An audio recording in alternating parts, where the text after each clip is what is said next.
שלום, ערב טוב. זה יהיה פספוס רציני, אני מדבר עברית, אבל אני אקריא את הנאום באנגלית. אז for all of you guys with the headphones, you can take them out. I'll be speaking in English. So first, just arriving here is an achievement after sitting an hour and 10 minutes in the Shalom Junction. But I'm here. So thank you all for being here today. And this is for the 4th year of the Atlas Award, and it's a great pleasure to take part in a uniquely important initiative. The Atlas Award celebrates the achievements of a type of person who is not celebrated enough: the entrepreneur, the businessman or woman who carry us all through the road to human progress and prosperity.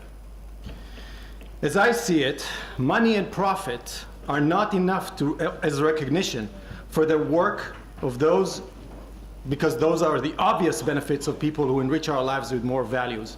It is the moral recognition that is missing and lacking in our society today. And that's what I'm going to talk about today. It's tempting to make this event all about celebration. We're here in this beautiful venue with delicious food and drink. We've arrived here in comfortable cars and sitting in traffic, and our comfortable hotels and homes. We're here in a country that allows us enough economic freedom in the realm of technology to be able to create. We are about to award a prize of the best Israeli startup, and that's an achievement. Here in this room, among like-minded people, it's easier to take for granted the values of entrepreneurship, ambition, creativity, innovation, and profit-making. But outside these walls, a battle is raging. It's not a battle of rockets, missiles, or machine guns. It's a battle for ideas. And your future, your life, your happiness hang on the outcome of that battle. Outside of our comfortable cocoon here, profit-making business is under attack. Not just from the left wing and socialists, which you would expect, but from other businessmen. Business leaders like Bill Gates, Warren Buffett, and many others say we have a moral duty to give back because we've taken so much from society. Ray Dalio, I don't know if you know him, but he's the world-famous Bridgewater hedge fund manager, one of the world's richest people, says that capitalism has made income inequality into a national emergency. Mark Zuckerberg from Facebook calls for his own company to be regulated by government and swears to give 99% of his wealth back. Across the world, we constantly see businessmen and innovators like yourselves demonized and condemned as immoral, selfish, greedy, and blamed for exploiting society and endangering the planet. You are giving no moral credit for the wealth you produce or the virtues required to produce it. In the midst of these attacks, most businessmen fall into one of two categories. Some sense that what's happening is dreadfully wrong, but don't have the intellectual weapon to fight back, or else they agree with their critics, feel guilty, and acquiesce silently in the movements that will restrict their freedom. Which camp are you in? I'm here from the Ayn Rand Institute. Here's the one thing you need to know about Ayn Rand. She wrote a novel called Atlas Shrugged, and in Hebrew it's Meradan Filim. This was the first book in history to do businessmen and women justice.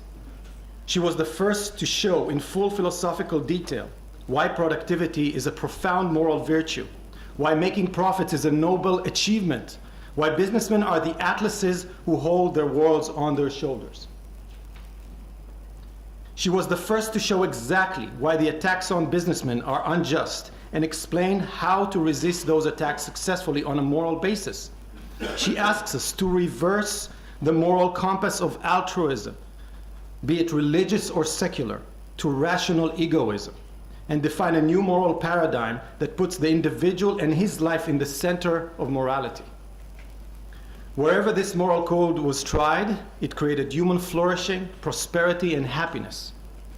Rand died in 1982, and the Ayn Rand Institute was founded 3 years later. We're carrying on her battle to achieve justice for businessmen. We're on the front lines of battle and we are proud to be intellectual leaders in that battle. We have assembled stockpiles of intellectual ammunition in the forms of books, articles, videos, and educational courses. I urge you to download an app called Ayn Rand University to listen to some of the introductory courses to Rand's philosophy. But to make progress, we can't do with ammunition only. We need an army. So where are the soldiers? Where are the individuals who will stand up and protest the injustices against businessmen? Where are the businessmen who will refuse to accept guilt for their virtues? In the battle of ideas, there can be no military draft or national service. It's an all-volunteer army. It has to be, because the battle can only be waged by individuals who understand what they're fighting for.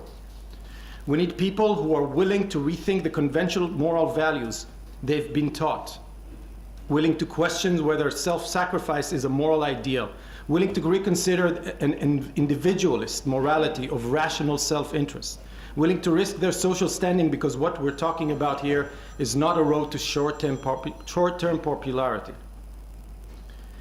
We need honest, brave people who can imagine themselves joining with the heroic businessmen in Atlas Shrugged who said, "I refuse to apologize for my ability. I refuse to apologize for my success. I refuse to apologize for my money." So you might say, I'm here tonight on the capacity of a recruiter.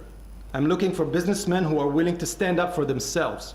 I will bet money that everyone in this room has had private conversation expressing outrage over some attacks on their business, on the stupidity of some restrictions on their freedom.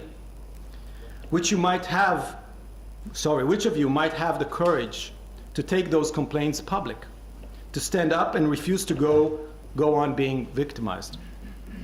Look at all the successful movements against injustice throughout history. The fight against slavery and against Jim Crow laws, the fight for women's suffrage, for civil rights for blacks, gays. In every case, it was crucial that the victims stood up for themselves and spoke up. At the Ayn Rand Institute, we make it our mission to be your allies, the strategists, and the ammunition suppliers for everyone willing to fight for a rational code of morality and politics. This has to be a cooperative effort, so please talk to us if you're interested in learning more about this strategic fight for the future. You can talk to me, you can talk to the people who made this night possible. Like Mr. Richard Mintz, right here, who is the founder and visionary of this event and the creator of this beautiful sculpture. To Mr. Carl Barney, who has funded this event from its inception and continues to fund the fight for justice and the rational moral ideas of Ayn Rand, while fighting bravely against injustice in the realm of private education. And talk to Boaz Arad, who organized this event and does so much to promote the philosophy of Ayn Rand in Israel. Okay, is everyone a little uncomfortable right now? I hope so. But seriously, innovators, creators, and entrepreneurs are known to have an open mind for new ideas, paradigms, and the courage to take risks. I hope your mind is open to exploring and considering Rand's radical moral perspective, and that your courage will allow you to fight for it if you find it to be true. As Ayn Rand says, anyone who fights for the future lives it today. As an entrepreneur and a business owner, I know what it takes to do what you do. I salute you, your hard work and achievements. Please continue to do what you're doing. Continue to be the atlases that you are. But don't forget that the trajectory of human history is dictated by ideas.